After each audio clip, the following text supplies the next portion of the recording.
Assalamualaikum warahmatullahi wabarakatuh. Selamat pagi semuanya. Hari ini kita kembali lagi pada mata kuliah komunikasi interpersonal bersama saya. Dan saya harap teman-teman menyaksikan pemaparan kuliah saya walaupun daring, karena siapa tahu besok atau lusa ada kuis dadakan terkait materi yang saya sampaikan hari ini. Kita akan membahas persepsi diri dan orang lain dalam komunikasi interpersonal, teman-teman. Apa sih yang teman-teman ketahui tentang persepsi gitu ya?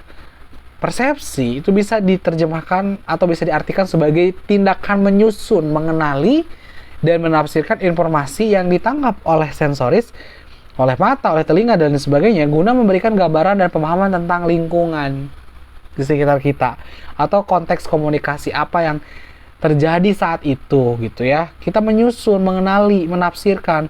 Jadi kita melakukan decoding atau penguraian atas informasi yang ditangkap ya oleh sensor kita gitu ya kalau dalam komunikasi itu.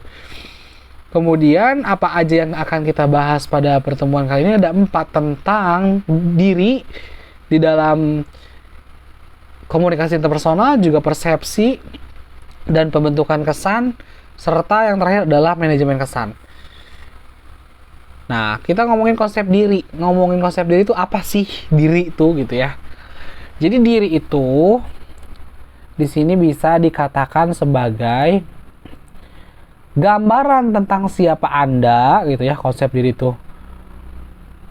Kemudian terdiri dari apa saja siapa Anda itu, yaitu gambaran tentang bagaimana perasaan dan pikiran Anda tentang kekuatan dan kelemahan yang Anda miliki, kemudian juga tentang kemampuan dan keterbatasan Anda, dan juga aspirasi dan pandangan terhadap dunia gitu ya. Jadi konsep diri itu bagaimana Anda bisa menyadari Anda tuh sebenarnya siapa, punya kemampuan apa, kelemahannya apa gitu ya. Dan bagaimana Anda memandang dunia itu seperti apa. Itu konsep diri. Nah, konsep diri ini bisa dilakuin atau bisa terbentuk gitu ya, berkembang. Maksud saya gitu. Itu dari apa? Setidaknya dari 4 poin ini, yaitu pertama dari citra. Citra tentang Anda yang diberikan oleh orang lain, maksudnya yang dimiliki oleh orang lain terhadap Anda gitu, dan mereka ungkapkan kepada Anda. Nomor 1 itu gitu. Jadi citra konsep diri itu bisa berasal dari citra Anda yang dimiliki oleh orang lain dan mereka bilang Anda tuh seperti apa. Kadang-kala kan ada istilah kita tuh nggak terlalu kenal kita siapa kalau nggak dikasih tahu sama orang. Makanya ada kalanya konsep diri ini akan terdapat apabila dikasih tahu orang lain. Anda tuh gini-gini loh orangnya. Oh, baru tahu ya ternyata saya di pandangan teman-teman saya itu seperti itu. Nah, konsep diri Anda tuh yang teman-teman ungkapkan tentang Anda, walaupun tidak seluruhnya bisa akurat ya, tapi apa yang mereka lihat itu juga bisa membentuk konsep diri Anda tentang Anda. Kemudian perbandingan yang Anda buat antara diri Anda dan orang lain. Ini yang kedua. Anda membandingkan dengan orang lain. Oh, ternyata orang lain itu misalkan teman Anda itu tidak banyak bicara, sementara saya terlalu banyak ngomong gitu. Anda membandingkan, Anda akan bisa tahu kesimpulan Anda itu seperti apa. Ajaran budaya Anda yang ketiga nih, itu kayak contoh saya jelaskan di pertemuan kemarin bahwa setiap kita memiliki budaya yang berbeda-beda. Kayak Sunda itu membentuk konsep diri kita, oh bahwa orang Sunda itu adalah lemah lembut gitu. Anda akan tahu konsep diri Anda sebagai orang yang lemah lembut karena diajarkan oleh budaya Anda. Nah, yang keempat ini gitu adalah cara kamu menginterpretasikan atau menafsirkan dan mengevaluasi pikiran dan perilaku Anda sendiri. Di sini Anda melakukan komunikasi interpersonal dengan diri Anda sendiri. Anda akan menafsirkan, oh ternyata saya itu begini, begini, dan begitu. Itu akan terbentuk kesimpulan ketika Anda mulai berbicara tentang diri Anda sendiri, dengan diri Anda sendiri di pikiran Anda gitu ya, dan perilaku Anda sendiri. Jadi Anda akan selalu terus menafsirkan dan mengevaluasi jalan pikiran Anda sendiri, bahkan perilaku Anda sendiri di dalam diri Anda terus berbicara dengan diri sendiri. Itu akan terbentuk lama-lama konsep diri Anda itu seperti apa. Seperti itu teman-teman ya.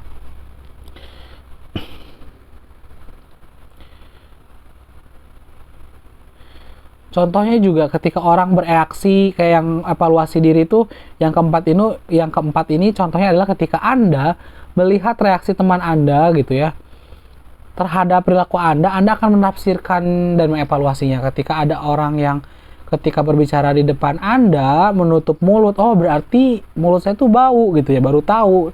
Nah, maka Anda menafsirkan dan mengevaluasi perilaku Anda sendiri secara terus-menerus terhadap apa yang terjadi gitu ya di sekitar Anda gitu. Nah, kurang lebih seperti ini ya. Jadi saling mempengaruhi ya. Kalau ngomongin citra orang lain itu bagaimana gitu orang-orang melihat Anda gitu.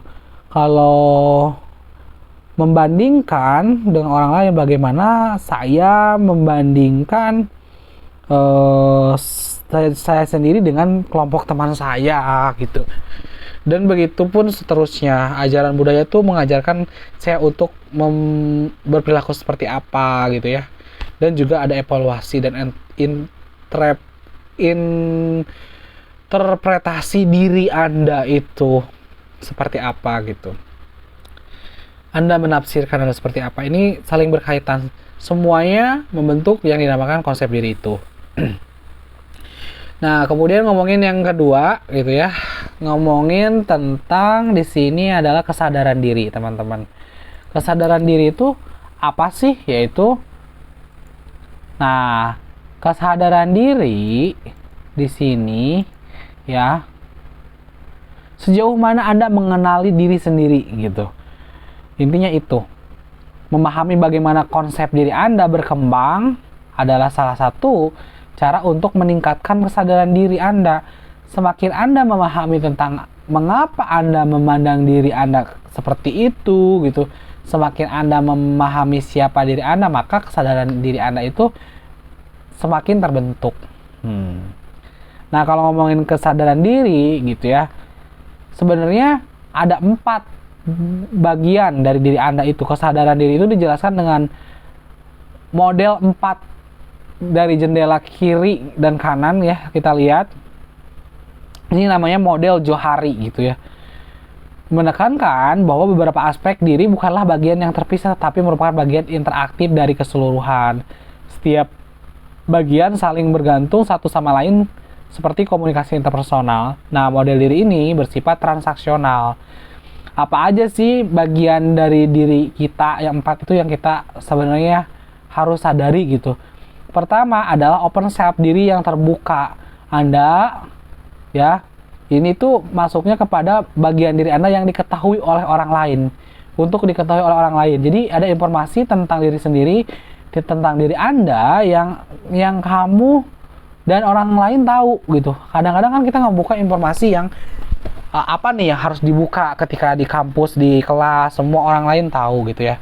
Tetapi gitu ya, ada juga di sini yang tidak untuk gitu, yang tidak diketahui gitu oleh diri sendiri, namanya blind self.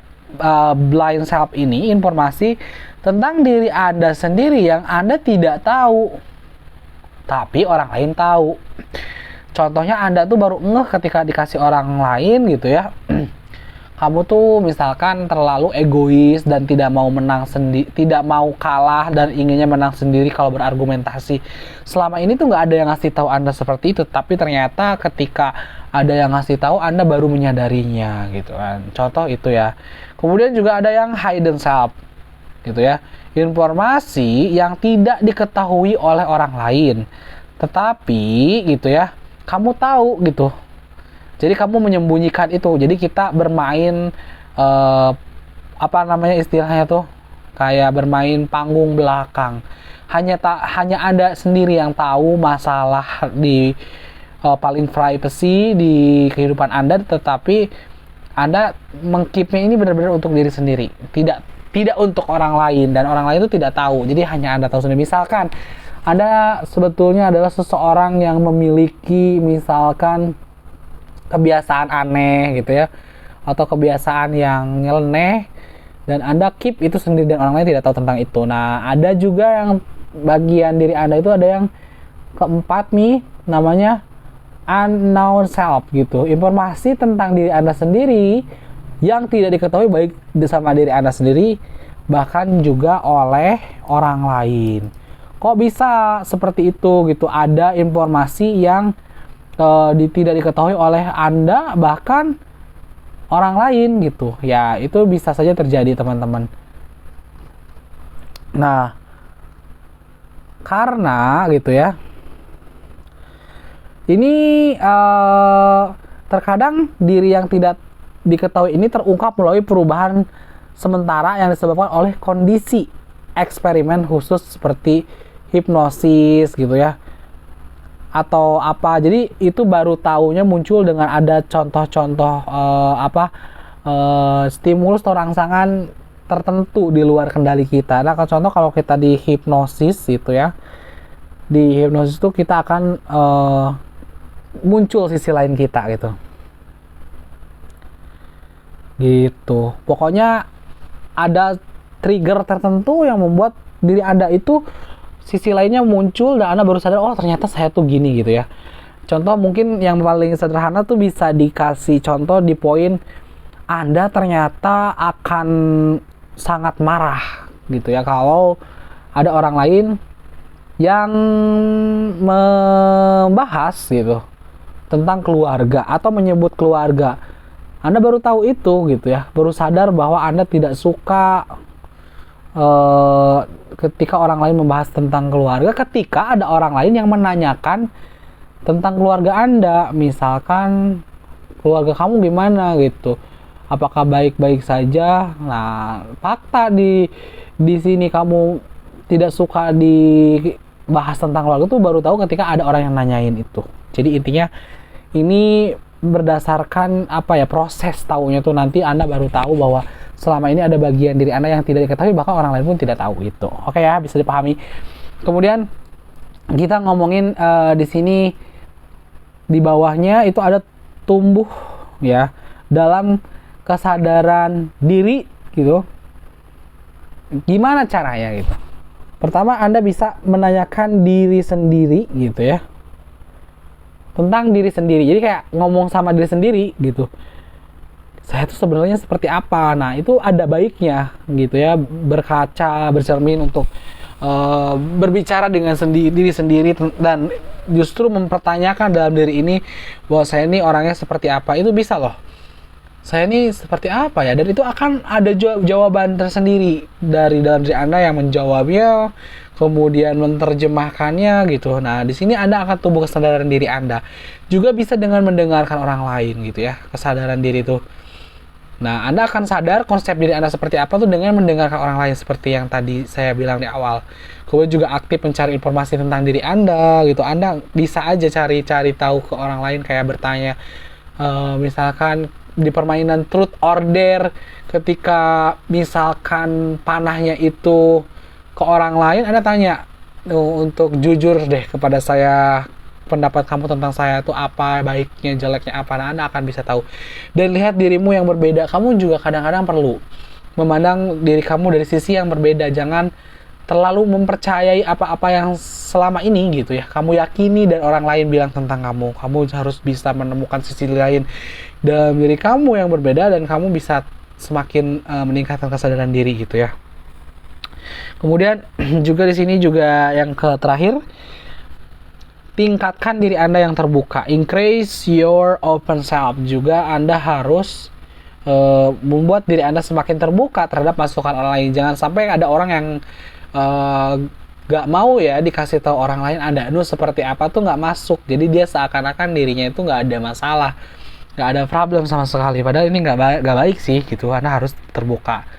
Nah, kita ngomongin yang selanjutnya nih, yaitu tentang setelah kesadaran diri tentang harga diri ya. Sekarang harga diri nih, harga diri itu apa sih gitu? Harga diri adalah ukuran seberapa berharga diri Anda, seberapa berharga diri Anda gitu, yang kamu pikirkan gitu. Kamu akan berpikir seberapa berharga diri Anda itu ya Anda sendiri yang menentukan, Anda sendiri yang memastikannya. Jika Anda memiliki harga diri yang tinggi, Anda menganggap diri Anda akan tinggi gitu. Jika Anda memiliki harga diri yang rendah, Anda akan cenderung merendahkan diri sendiri atau cenderung memandang diri Anda negatif ya. Bisa dilihat di sini ya, negatively. Nah, sebelum membaca lebih lanjut tentang topik ini, pertimbangkan coba harga diri Anda tuh seperti apa dengan menanyakan gitu ya, bagaimana harga diri saya gitu ya kepada diri sendiri gitu. Nah, itu bisa dijawab ya masing-masing.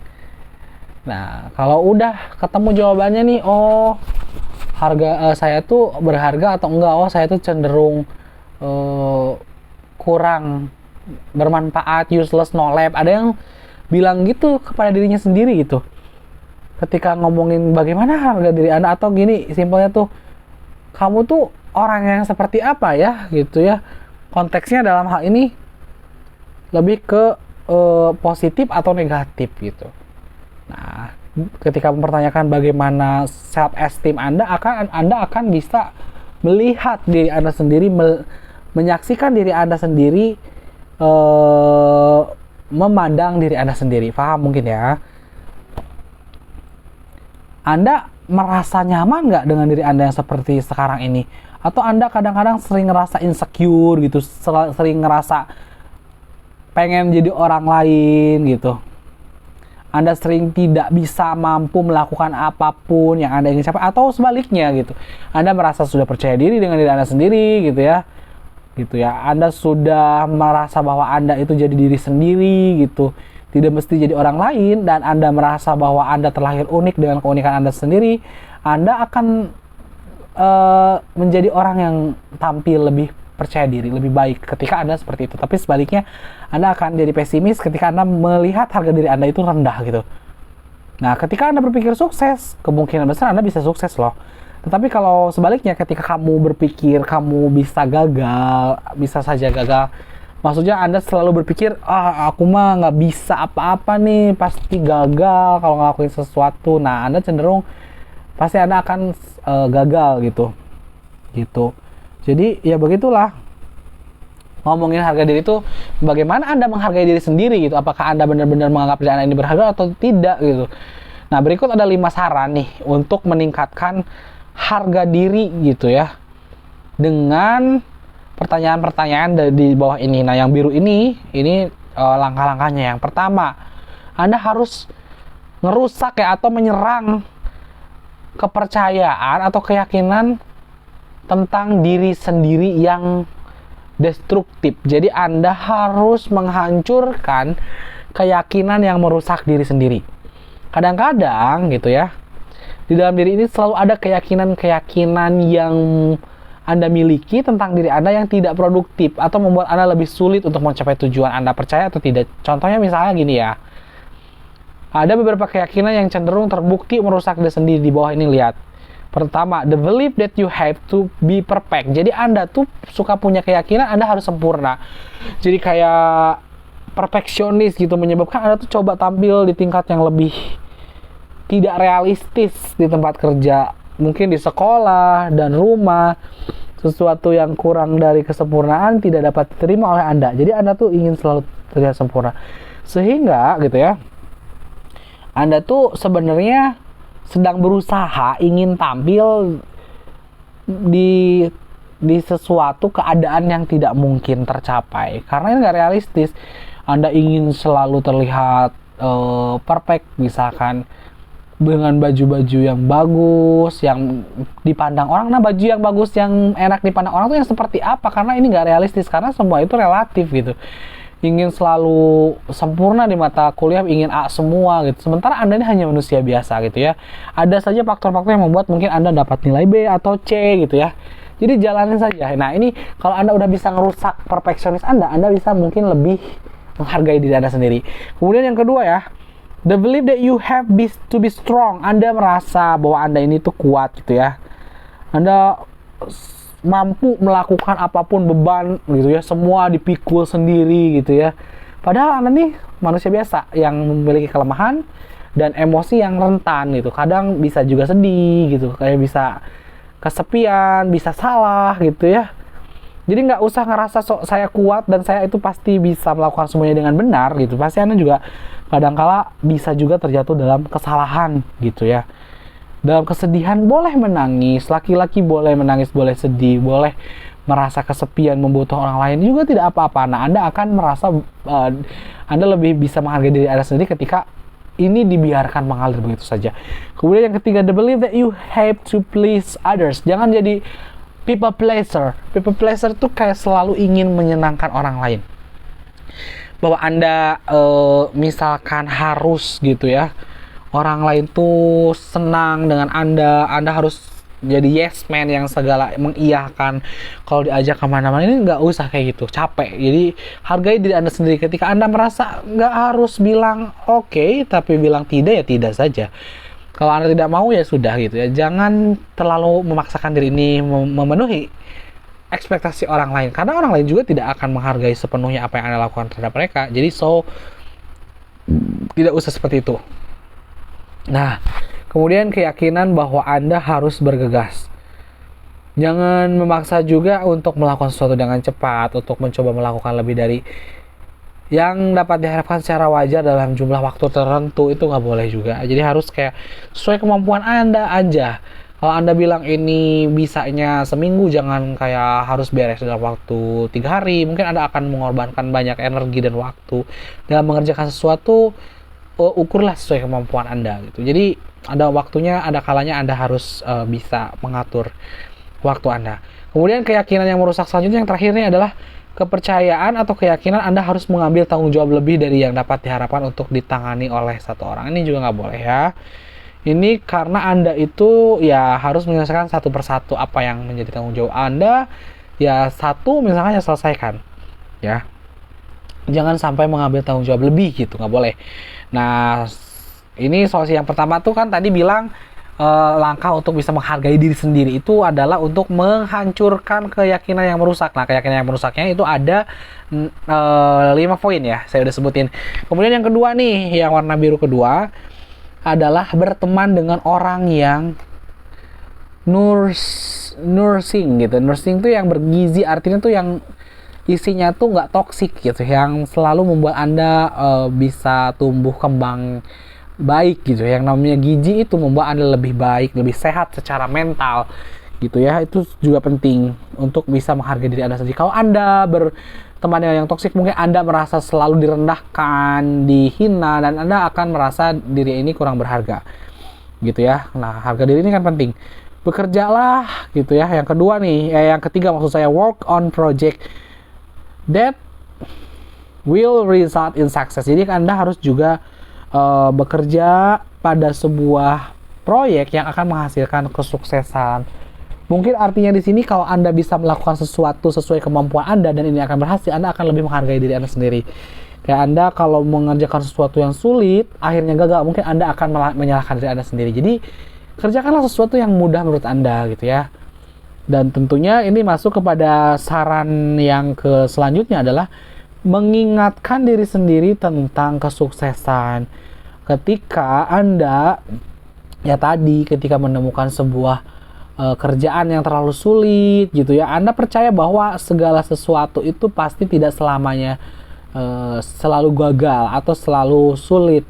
Kalau Anda sering mengingatkan ke dalam diri bahwa besok mungkin saya berhasil, hari ini gagal, tidak apa-apa, itu akan lebih tidak menyalahkan diri sendiri gitu ya. Kalau Anda gagal, hari ini gagal, besok gagal, terus besoknya lagi gagal, percaya kalau gagal itu pasti ada berhasilnya gitu ya, walaupun mungkin waktunya berbeda-beda. Nah, ini akan lebih menghargai diri sendiri. Afirmasi aman gitu ya. Jadi kamu harus memastikan gini ya, untuk Anda itu selalu mengafirmasi diri Anda tuh bisa gitu ya, kayak saya adalah, atau saya dapat, saya akan. Nah, di sini kan I am, I can, I will. Statement ini tuh cara berbicara kepada diri sendiri yang bisa mempengaruhi tentang diri Anda sendiri, bisa menghargai diri Anda sendiri. Contohnya, saya adalah orang yang baik, saya adalah orang yang pintar, saya adalah orang yang bertanggung jawab, saya adalah orang yang berharga, saya adalah orang yang menyenangkan, atau saya bisa melakukannya, I can do it, I can finish it, saya bisa menyelesaikannya, dan I will success, I will be rich people, akan menjadi orang yang kaya. Kayak selalu memberikan afirmasi aman bahwa Anda tuh bisa mencapai sesuatu dan Anda itu sesuatu yang berharga gitu. Kita ngomongin juga yang kedua nih, masuk ke pembahasan kedua tentang persepsi di dalam komunikasi interpersonal. Ya, kalau kita ngomongin persepsi di sini ya, persepsi itu adalah apa yang seperti saya katakan di awal, proses di mana Anda menjadi sadar akan objek, peristiwa, dan terutama orang melalui indera Anda. Inderanya bisa penglihatan, penciuman, dan lain sebagainya. Nah, persepsi itu proses yang aktif, teman-teman, bukan pasif. Jadi Anda mempersepsi atau persepsi Anda itu dihasilkan baik dari apa yang ada di luar maupun dari pengalaman, keinginan, kebutuhan, dan keinginan Anda sendiri. Misalkan cinta dan kebencian Anda sendiri terhadap apa, itu juga bisa mempersepsi, membuat sebuah persepsi.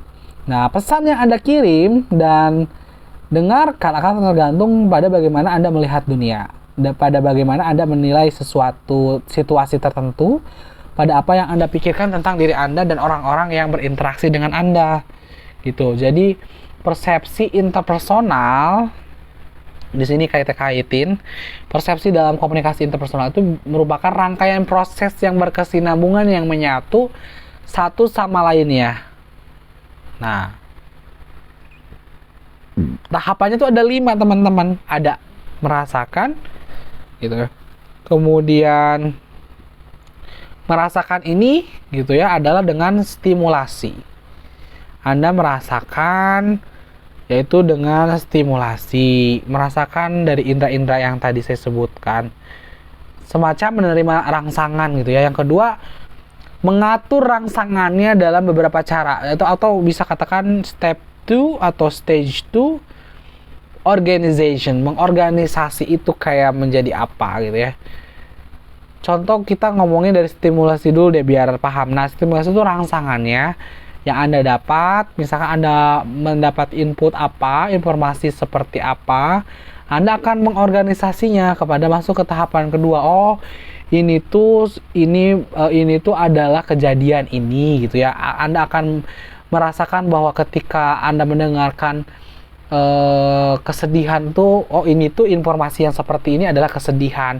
Kalau Anda mendengarkan informasi tentang uang, misalkan uang bertambah, atau tentang pujian, oh ini adalah kebahagiaan, Anda akan mengorganisasikannya dalam otak Anda, mempersepsikan ini sebagai apa gitu. Jadi mengelompokkannya. Nah, tahap ketiga itu mengevaluasinya, udah bener nggak sih yang kita organisasikan ini tuh udah tepat atau belum gitu ya. Terus dievaluasi. Jadi kadang-kadang juga terjadi di sini perubahan-perubahan. Ternyata kalau kita ngomongin uang tuh bukan semata-mata kebahagiaan juga. Kadang-kadang uang tidak dipersepsikan sebagai kebahagiaan. Misalkan dipersepsikan uang itu justru bisa menghancurkan gitu ya. Diri bisa kalap, bisa juga membuat orang bertengkar. Nah, ini mengevaluasi tentang informasi tentang uang aja tadi ngomonginnya. Ketika di awal tadi diorganisasikan sebagai kebahagiaan, justru di tahap ketiga itu kita akan mengevaluasinya lagi, menginterpretasikannya lagi, menerjemahkannya lagi. Nah, kalau sudah benar-benar pasti dan kita memastikan bahwa apa yang kita tangkap gitu ya dengan sensor kita itu sudah pasti, udah fix, sudah final, kita akan menyimpannya dalam memori kita. Oke. Jadi misalkan kalau ada orang yang memberikan atau berbicara tentang uang atau misalkan yang materialistis, kita akan menyimpannya gitu ke dalam memori ini seperti apa. Atau gini deh, ketika ada perempuan, kalau ada perempuan yang misalkan suka ditraktir dan sebagainya, di memori ini kita akan simpan sebagai orang yang materialistis gitu. Tetapi ketika ada orang yang misalkan perempuan yang ngomongin uang, tetapi bukan untuk minta ditraktir ya, tapi investasi dan sebagainya. Berarti orang ini di memori akan disimpan sebagai yang bagus, visioner, yang manajemen keuangannya bagus. Jadi memori ini akan menyimpan gitu ya setelah tahap evaluasi tadi, atau menyimpan informasi bahwa uang ini bisa diterjemahkan dalam berbagai makna, bukan hanya kesenangan tapi kesedihan. Di memori ini kita simpan.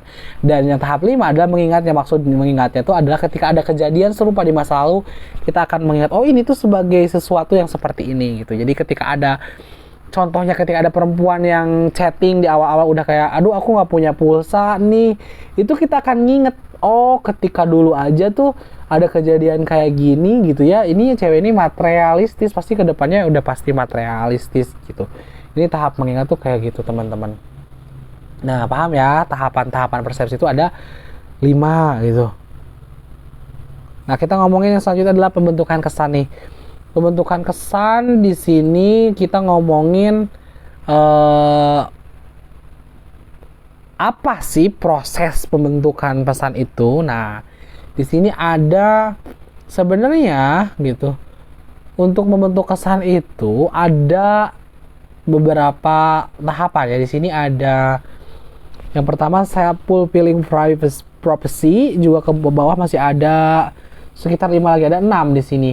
Nah yang pertama ini artinya adalah ramalan yang memenuhi diri sendiri. Artinya itu kita kadang-kadang meramalkan ya apa saja yang akan mungkin terjadi gitu ya, dan itu kejadian gitu teman-teman, dan itu sering banget kita lakuin gitu. Jadi dengan kata lain itu ramalan yang terpenuhi dengan sendirinya terjadi ketika Anda bertindak berdasarkan skema yang Anda buat oleh diri sendiri gitu ya, seolah-olah itu benar. Dan dengan melakukan itu membuatnya terjadi justru gitu, jadi benar. Contoh gini deh, yang nomor 1 ini, kamu membuat sebuah prediksi, merumuskan keyakinan tentang seorang atau situasi. Misalkan Anda memprediksi seseorang yang bernama Pet itu ramah gitu ya dalam pertemuan antar pribadi, atau ketika ngomong gitu ya berdua tuh si Pep itu di Anda meyakini gitu padahal belum ketemu. Nah kemudian Anda bertindak terhadap orang atau situasi seolah-olah prediksi atau kepercayaan itu benar.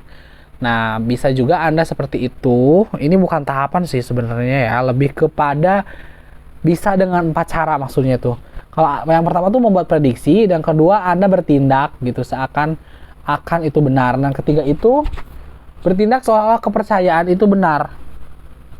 Kalau yang kedua itu bertindak terhadap orang seolah-olah prediksi itu benar, yang ketiga itu bertindak seolah-olah kepercayaan itu benar, dan itu menjadi benar. Yang keempat itu mengamati efek Anda pada orang atau situasi yang dihasilkan. Maksudnya gini deh, biar lebih gampang lagi, saya lihat yang paling bawahnya ada the self-fulfilling prophecy. Ini bisa dilihat ketika Anda membuat prediksi tentang diri sendiri nih. Dan bisa terjadi misalkan Anda memasuki situasi kelompok orang baru gitu ya, pertemanan kayak kelas, kelompok A, kelompok B gitu, atau lingkungan baru ketika nanti KKN gitu ya. Dengan keyakinan bahwa anggota di sini kayaknya tidak akan menyukai Anda nih. Nah, Anda ini akan mempersepsikan itu, meramalkan, sehingga tindakan Anda gitu kayak Anda jadi kurang suka ke mereka. Jadi Anda udah meramalkan duluan sehingga bisa kejadian karena sikap-sikap Anda selanjutnya gitu. Itu ngarah ke sana. Anda mulai berprasangka buruk, Anda mungkin akan berkomunikasi antagonis kepada orang-orang yang Anda sangkakan. Jadi ini akan terbukti menjadi benar. Mungkin orang lain akan tampak tidak menyukai Anda karena Anda berpikir di awal sudah kayak gitu. Dan apa yang mungkin Anda lakukan juga bertindak dengan cara mendorong justru orang-orang itu tidak menyukai Anda karena Anda di awal udah ngeramalin seperti itu. Jadi apapun yang akan Anda lakukan itu justru membuat mereka akan menanggapi Anda secara negatif. Nah, dengan cara ini Anda memenuhi ramalan Anda tentang diri Anda sendiri karena Anda tadi sudah meramalkannya. Ini ya, yang pertama nih, pembentukan kesan itu adalah dengan ramalan yang memenuhi diri sendiri gitu. Mungkin seperti itu, semoga paham ya. Kemudian yang selanjutnya adalah tentang teori kepribadian implisit. Setiap orang memiliki teori bahwa gitu ya, bahwa bawah sadar kita itu itu mengatakan karakteristik individu yang sejalan dengan karakteristik lainnya. Nah, ini kayak ngomongin halo effect ya. Kalau kita udah ngeliat di kesan pertama secara fisiknya, mungkin yang terlihat kita tuh kita akan bisa menyamaratakan. Nah, cara ngebentuk kesan tuh gitu. Jadi orang tuh kalau misalkan ngelihat cantik, pasti dia akan bilang, oh gitu ya, kalau dia cantik pasti orangnya sopan, atau orangnya pintar, atau orangnya menyenangkan gitu ya. Sejalan dengan karakteristik lainnya. Jadi kalau misalkan orangnya ganteng, mungkin orang ini pintar gitu, atau orang ini menyenangkan, atau bau badannya wangi. Nah, kadang-kadang seperti itu. Kadang-kadang selalu hello effect dari awalnya, padahal nggak seperti itu ya. Kenyataannya bisa aja yang cantik itu mungkin lemot, yang ganteng juga kadang-kadang lemot gitu saat diajak ngobrol, atau badannya mungkin bau gitu ya, atau jorok gitu ya. Belum tentu yang ganteng ini rajin mandi 3 kali sehari. Jadi teori kepribadian implisit itu selalu gitu ya, memandang sejalan dengan karakteristik lainnya, harus berbanding lurus. Kalau ganteng harus pasti gini, cantik pasti baik kesananya, padahal enggak. Kemudian yang ketiga nih, aksentuasi perseptual. Ini maksudnya gini, mengarahkan Anda untuk melihat apa yang Anda harapkan atau ingin Anda lihat. Jadi kita tuh justru seringkali melihat yang orang yang kita sukai ini itu bisa lebih tampan, bisa lebih pintar daripada orang yang tidak Anda sukai. Jadi Anda tuh akan melihat sesuatu dari orang yang Anda suka itu yang ingin Anda lihat gitu, yang Anda ingin harapkan. Melihat apa yang Anda harapkan, yang ingin dilihat. Jadi kalau udah suka sama orang gitu ya, Anda tuh akan melihat apapun yang dia lakukan tuh keren, cool gitu ya. Gitu. Beda kalau Anda ngelihat orang yang nggak suka, udah apapun yang dia lakukan di mata Anda tuh tetap jelek gitu. Gitu. Seberapa berusahanya dia gitu menonjolkan sisi baiknya, Anda udah terlanjur memandang jelek, Anda udah terlanjur berharap bahwa dia tuh jelek, ya semuanya akan jelek. Padahal gitu ya, ini sebuah kayak fata morgana gitu ya. Bisa aja gitu ya, kayak orang yang Anda lihat itu dan Anda sukai, maksudnya itu tidak seperti gitu ya yang Anda persepsikan. Tapi ya kadung suka, biasanya emang suka tidak bisa membedakan mana yang dia lakukan tuh salah atau benar. Nah, kemudian yang selanjutnya nih dalam pembentukan kesan juga ngomongin primacy recency. Apa sih primacy dan recency itu gitu ya? Nah, keutamaan atau kebaruan gitu ya. Ini maksudnya tuh gini teman-teman, kita tuh cenderung gitu ya melihat orang itu dari awalnya dulu, yang baiknya dulu yang muncul gitu ya, dibandingin yang munculnya yang jelek dulu. Contohnya kalau di sini tuh kan ngomongin, coba deh gitu ya, kita bandingkan, mempersepsikan orang yang digambarkan rajin, kemudian maksudnya intelijen tuh cerdas, kemudian rajin, industrius tuh rajin, impulsif, kritis, keras kepala, iri hati. Dia tuh orang yang cerdas loh, misalkan rajin, dan dia tuh orang yang cerdas terus rajin, tapi dia tuh misalkan impulsif, kritis, keras kepala dan iri hati. Sementara kalau dibaliknya, kalau kita udah ngomonginnya iri hati duluan di depan, contohnya envious-nya di depan nih, iri hatinya, dia tuh orangnya iri hati loh gitu ya, keras kepala, kritis, impulsif, tapi dia tuh rajin dan cerdas. Kita akan melihat orang yang lebih di depannya itu adalah yang diutamakan, yang itu yang baik gitu ya, akan lebih better yang pertama, padahal sama-sama saja gitu ya. Kayak gini deh, dia tuh orangnya pinter gitu ya, tapi dia tuh pelit gitu ya. Nah, kalau pinter yang pelit, tapi kalau yang kedua tuh dia tuh orangnya pelit banget ya, walaupun dia pinter sih. Jadi akan lebih beda kesannya kalau yang bagusnya di depan. Makanya kalau kita ingin ngebentuk kesan itu sesuatu yang bagusnya di depan dulu gitu ya. Yang jeleknya jangan diutamain gitu ya. Maksud di primacy, recency mungkin bisa paham ya. Kemudian konsistensi, kecenderungan untuk menjaga keseimbangan antara persepsi atau sikap. Jadi ini juga sama, hampir mirip ya tadi. Anda akan mengharapkan orang yang Anda sukai itu juga menyukai Anda gitu. Kayak jadi kalau di sini tuh ada teori konsistensi. Jadi harapan Anda adalah sesuatu yang juga harus seimbang gitu ya. Harus terjadi ketika Anda mengharapkan orang yang Anda sukai menyukai Anda, dan orang yang tidak Anda sukai itu tidak menyukai Anda akan mengharapkan seseorang teman juga bisa untuk menyukai seorang teman Anda juga gitu ya. Padahal belum tentu gitu ya.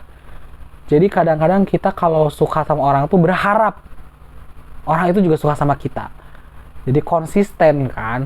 Dan ketika kita benci sama orang, kita tuh berharap orang tersebut juga benci sama kita. Padahal bisa aja orang yang kita benci itu dia nggak benci sama kita gitu.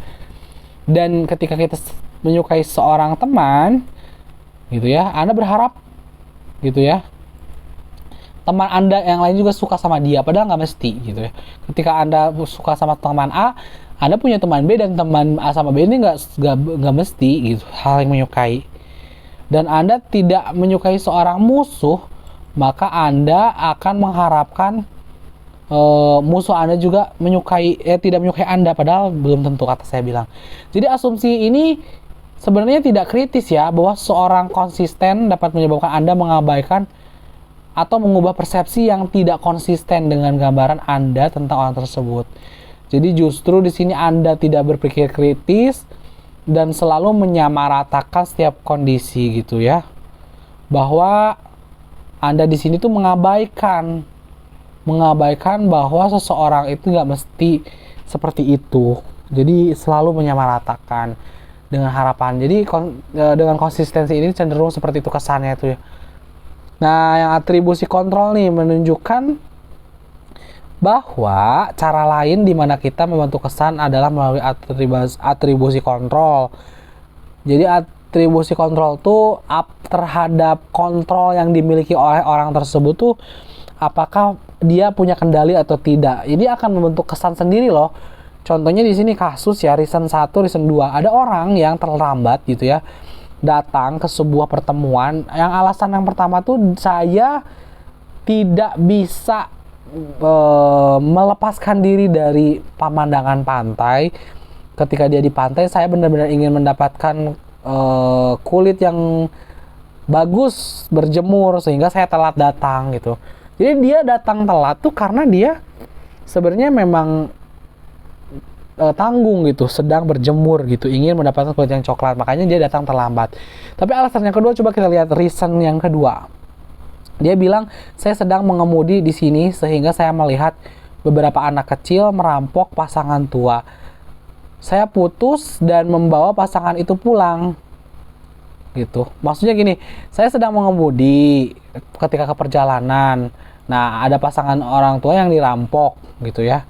Dan kemudian si pasangan orang tua itu dibawa ke rumahnya sama dia, diantar gitu ya. Nah, dan anak-anaknya tuh mereka belum datang. Dia tunggu sampai anak-anak mereka datang.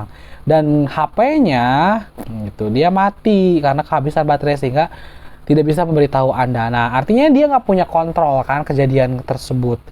Apalagi yang ketiga reasonnya, saya kecelakaan gitu ya. Kecelakaan mobil dan dibawa ke rumah sakit. Jadi ketika telat itu, lihat kontrolnya dari alasan yang pertama, kedua, dan ketiga. Dia lebih punya kontrol yang tinggi itu pertama sebenarnya. Bahkan kita akan mengesankan, membuat kesan kalau orang ini tuh nggak punya ini ya, komitmen. Dia lebih milih di pantai. Kan karena saat itu sebenarnya dia bisa memutuskan untuk bisa pergi secepat mungkin agar tidak terlambat. Beda kalau sama yang kedua nih, dia sebenarnya kontrolnya agak sedikit karena dia harus menolong orang dulu. Tapi yang ketiga udah nggak punya kontrol banget. Kalau alasan yang ketiga, kita akan memahami, memaafkannya gitu. Seperti itu ya teman-teman. Selanjutnya nih kita akan membahas tentang gimana caranya sih meningkatkan akurasi dalam formasi kesan.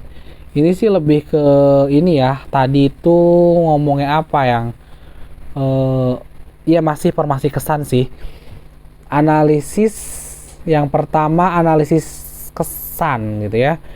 Kita dalam meningkatkan akurasi dalam pembentukan kesan tuh bisa ada dengan empat cara. Analisis kesan, mengecek persepsi gitu ya, memeriksa dan mengurangi ketidakpastian, serta meningkatkan sensitivitas budaya. Nah, pertama yang menganalisis pesan tuh gimana sih gitu ya, menganalisis kesannya. Ketika Anda mendapatkan sebuah kesan tertentu, kenali peran Anda sendiri dalam persepsi. Nah, di sini tuh Anda harus bener-bener kayak sadar gitu ya, ketika Anda mempersepsi itu sebagai apa, sebagai siapa gitu ya, sehingga tidak salah mempersepsi gitu ya. Nah, kalau Anda akan mempersepsikan macam-macam, Anda itu akan melihat Anda, hubungan Anda dengan orang yang akan dipersepsikan.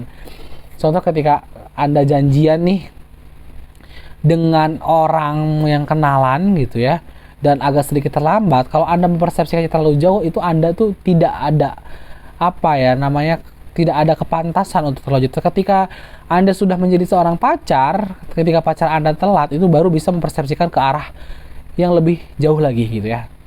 Mungkin bisa dipahami ya. Kemudian hindari kesimpulan awal, jangan terlalu bisa menyimpulkan awal. Yang tadi saya bilang, mungkin saja dia kejadian A atau B atau C, makanya Anda harus menganalisis kesan yang ada itu benar-benar supaya tidak terjadi salah paham. Nah, kedua, mengecek persepsi, jelaskan apa yang Anda lihat atau dengar. Anda juga harus menjelaskan lebih jauh lagi, sama diri sendiri gitu ya, biar Anda tidak mempersepsi terlalu liar. Ternyata yang saya lihat, yang saya dengar nih mungkin aja seperti ini. Dengan cara apa? Dengan mengkonfirmasi, seek confirmation. Anda harus mengkonfirmasi kepada teman, kepada lingkungan orang yang kita persepsikan. Jadi kayak nanyain gitu ya, memastikan. Dengan seperti itu, maka bisa masuk ke yang keempat, kurangi ketidakpastian. Nah, mengurangi ketidakpastian ini pernah saya bilang, kalau Anda ada ketidakpastian dengan orang, caranya harus berkomunikasi dengan orang tersebut, mengenali lebih jauh, baru tahu keadaannya seperti apa. Tingkatkan sensitivitas budaya juga, ini perlu mengetahui budaya orang lain supaya tidak salah paham gitu ya. Ketika orang misalkan datang terlambat ke pertemuan Anda dan budayanya berbeda dengan Anda, ternyata dia orang Indonesia, maka wajar. Ketika Anda adalah orang Jepang yang selalu tepat, tapi dengan orang Indonesia yang telatnya setengah jam sampai sejam, mungkin Anda akan bisa memiliki kesan yang berbeda ya, dibandingkan Anda menyamakan dengan budaya Anda sendiri gitu ya intinya. Ini yang terakhir slide-nya teman-teman. Kita ngomongin manajemen kesan, tujuan dan strategi gitu ya. Dalam manajemen kesan, di sini ngomongin beberapa beberapa penulis gitu ya. Beberapa penulis di sini menggunakan istilah presentasi diri atau manajemen identitas. Jadi gimana caranya kita bisa membuat sebuah identitas atau kesan tertentu gitu ya. Caranya apa ya dengan manajemen kesan ini? Ada beberapa cara, 1, 2, 3, 4, 5, 6, 7. Nah, ada 7 cara gitu Anda untuk membentuk kesan tertentu. Nah, pertama, to be like, immediacy gitu ya. Ini maksudnya itu untuk disukai, strategi untuk disukai, strategi untuk kedekatan, pencairan afinitas, dan kesopanan. Jadi strategi kesopanan, strategi pencairan afinitas, dan strategi kedekatan ini adalah strategi-strategi untuk agar Anda disukai sama orang gitu ya. Nah, apa aja nih kita ngomongin strategi-strategi ini ya teman-teman. Pertama adalah strategi kedekatan. Strategi kedekatan, bener. Nah, di dalam strategi kedekatan ini gitu ya, teman-teman bisa membuat orang lain merasa dekat dengan Anda, agar Anda disukai itu Anda harus menjadikan diri Anda itu bagian gitu ya dari mereka gitu. Contohnya seperti apa sih teman-teman, ngomongin strategi kedekatan ini? Nah, Anda harus membuat orang lain itu merasa di pihak Anda. Gitu. Anda juga harus membuat diri Anda di pihak orang lain tersebut gitu ya. Gitu. Jika Anda ingin disukai, maka harus memuji gitu ya apa yang mereka sukai gitu. Jadi gitu ya strategi kedekatan tuh. Jadi harus menghubungkan, memahami apa yang mereka sukai gitu ya, yang mereka lakukan Anda apresiasi, maka Anda akan disukai gitu. Kalau pencairan afinitas nih gitu ya, Anda menggunakan teknik ini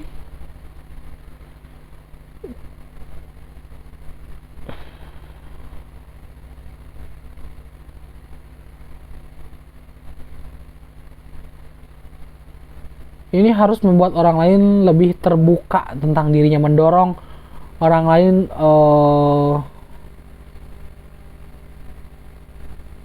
lain untuk maju gitu ya.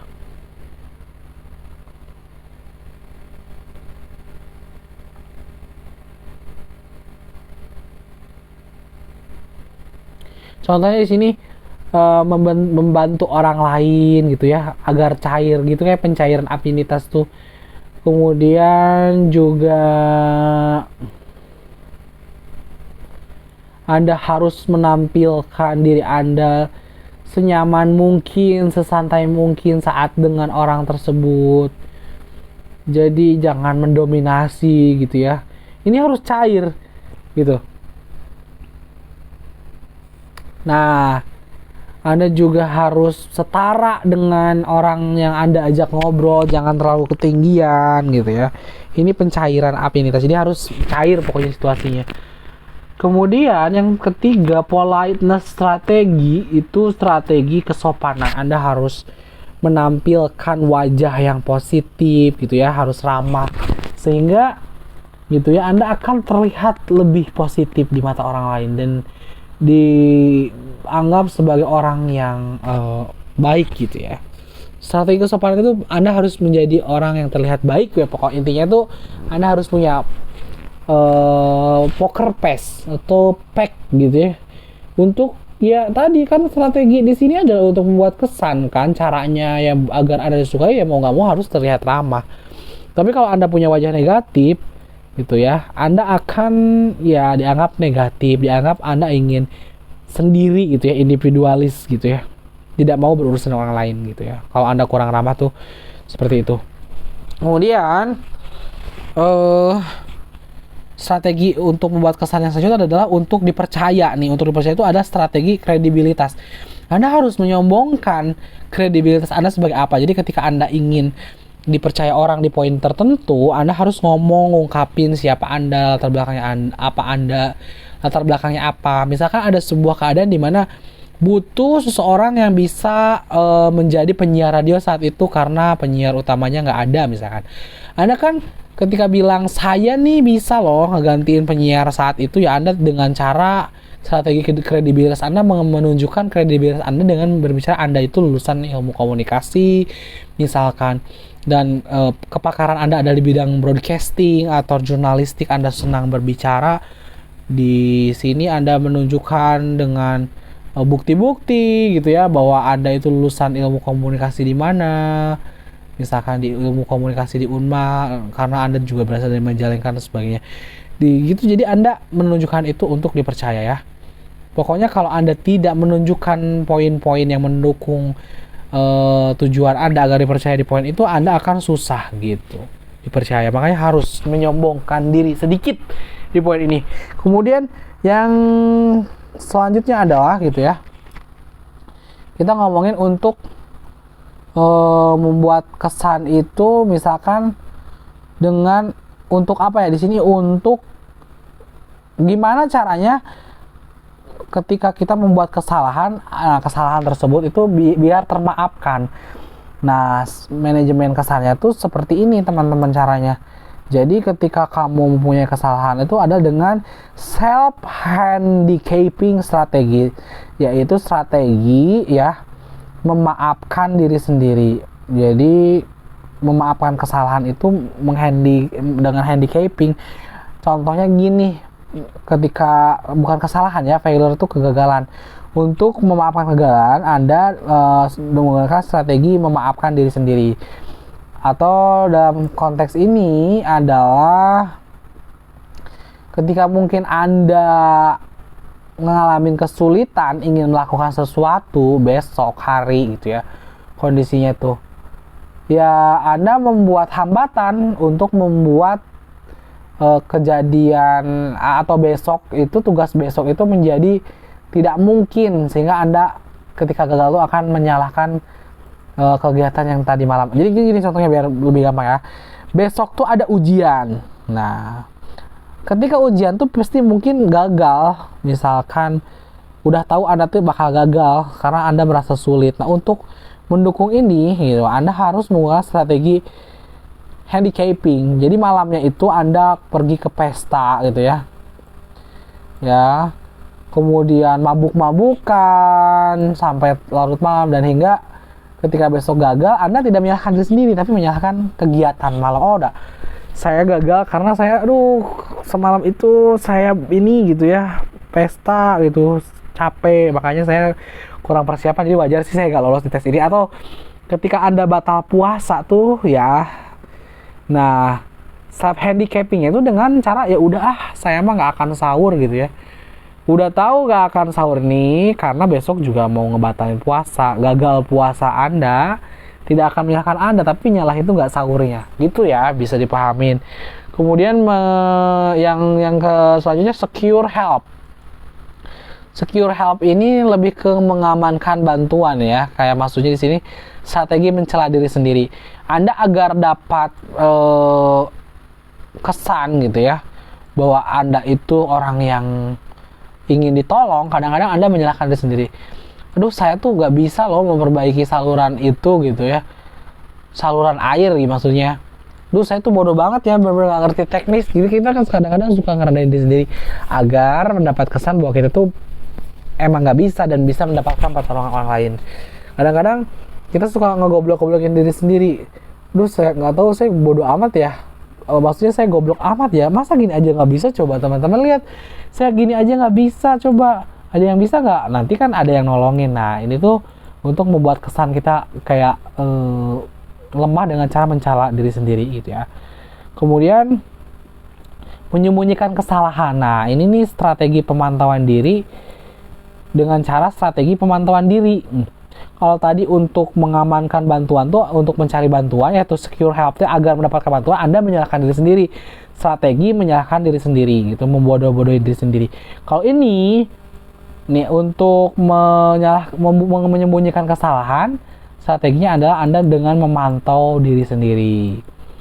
Jadi Anda harus di sini tuh selalu agar Anda gak salah nih, maksudnya agar Anda tidak terjatuh ke dalam kesalahan, agar gak kelihatan salahnya, Anda tuh harus selalu kontrol. Anda harus menempatkan posisi gitu ya, biar Anda tuh gak kelihatan buruknya. Contoh, Anda ini sebenarnya orang yang ini ya, yang misalkan yang gak suka gak suka diatur dalam obrolan atau omongan. Anda selalu misalkan nyablak atau bebas berekspresi dalam lisan. Nah, untuk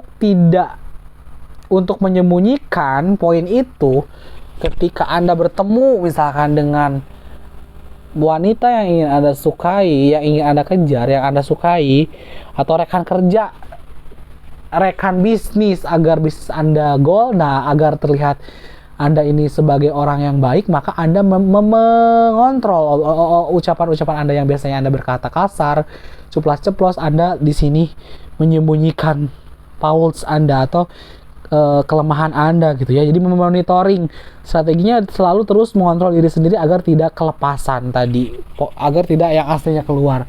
Supaya aslinya nggak keluar tuh selalu mengontrol gitu ya. To be followed dengan strategi mempengaruhi ini. Strategi mempengaruhi ini adalah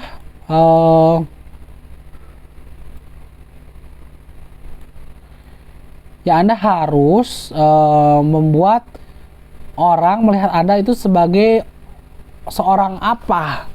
Sebagai seorang yang harus diikuti gitu ya, dalam pemikiran dan mungkin dalam perilaku. Di sini Anda dapat menggunakan berbagai strategi mempengaruhi gitu ya. Contohnya Anda ingin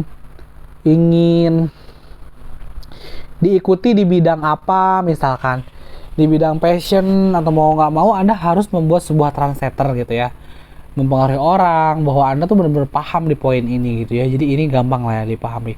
Kemudian yang ke selanjutnya agar apa nih, mengkonfirmasi citra diri nih ya, strategi mengkonfirmasi gambar.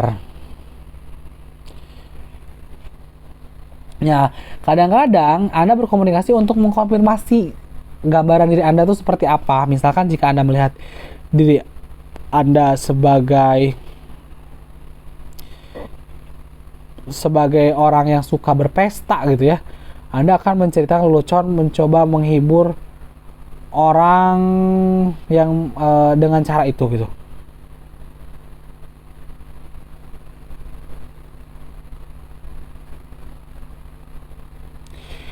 Pokoknya Anda itu ingin dilihat sebagai anak yang suka ke bar atau misalkan ke mabuk-mabukan. Anda tuh akan ngomongin poin-poin itu biar dilihat seperti itu gitu ya.